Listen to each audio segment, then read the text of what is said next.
It was supposed to be an unforgettable weekend. 3 friends, Alex, Jess, and Ben, had planned a getaway to a secluded forest cabin, a break from their monotonous city lives, a chance to reconnect with nature. The air was crisp, and the dense canopy above them filtered the sunlight into gentle, flickering beams. The cabin, rustic and seemingly untouched by time, nestled in a clearing surrounded by ancient trees. Friday evening arrived with a sense of adventure. They unloaded their gear, laughing and joking, the worries of the world far behind them. The cabin had no electricity, only a wood-burning stove and oil lamps for light. It was perfect. After dinner, they decided to explore the surroundings. As the sun dipped below the horizon, they ventured deeper into the forest. The undergrowth was thick, and the sounds of nocturnal creatures began to stir. Their flashlights cut through the darkness, casting long, eerie shadows.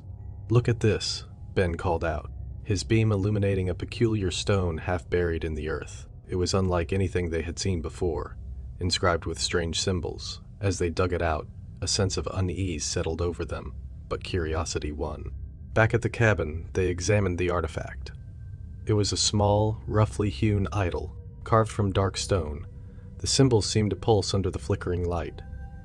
Alex, the skeptic, laughed it off.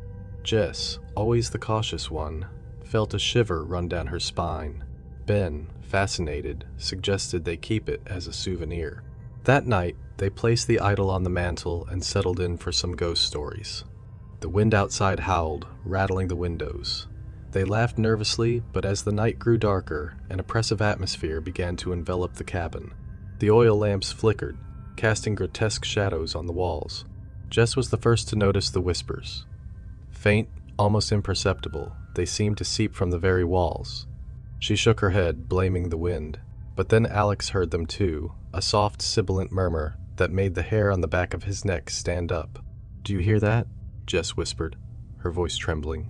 "It's just the wind," Alex replied, though his eyes betrayed his fear. Ben was silent, staring at the idol. The whispers grew louder, a chorus of voices chanting in an ancient tongue. The cabin's temperature plummeted, their breath visible in the air. "Put it outside," Jess pleaded. "It's not right." Ben hesitated but finally agreed. He grabbed the idol and stepped outside into the freezing night. The wind roared, and the forest seemed to close in around him. He threw the idol into the darkness and hurried back inside.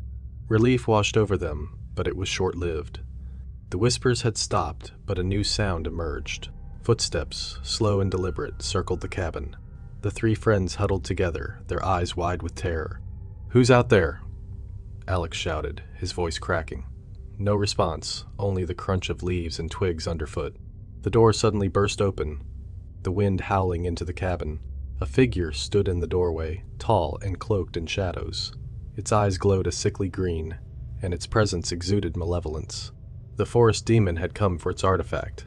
The friends backed away, but the demon stepped inside, its gaze fixed on them. Alex grabbed a fire poker, brandishing it like a weapon. "Stay back," he yelled, but his voice was swallowed by the demon's chilling laughter. It moved with unnatural speed, knocking Alex aside as if he were a mere inconvenience.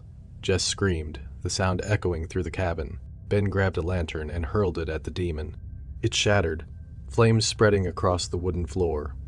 The demon was unfazed, its eyes burning brighter. Desperation fueled their escape. They fled into the forest, the demon's laughter haunting their every step. The trees seemed to close in, branches clawing at their clothes. The whispers returned, louder and more insistent, driving them deeper into the woods. They stumbled upon an old, overgrown path leading to a dilapidated shrine. The idol lay at its center, surrounded by bones and decayed offerings. Realization struck them. This was the demon's domain.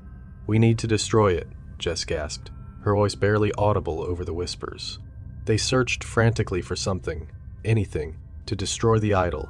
Ben found a heavy rock and raised it above his head. The demon appeared, its eyes blazing with fury.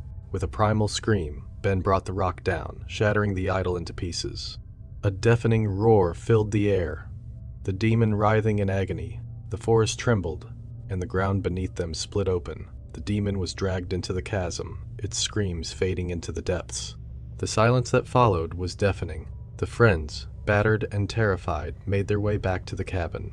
The fire had died down, and the air was still. They gathered their belongings, their hearts heavy with the knowledge of what they had unleashed. As dawn broke, they left the forest, vowing never to return. The cabin stood silent, the whispers gone, but the forest had a memory. It remembered the intruders, the ones who had disturbed its ancient secret, and it was only a matter of time before it would call to them again,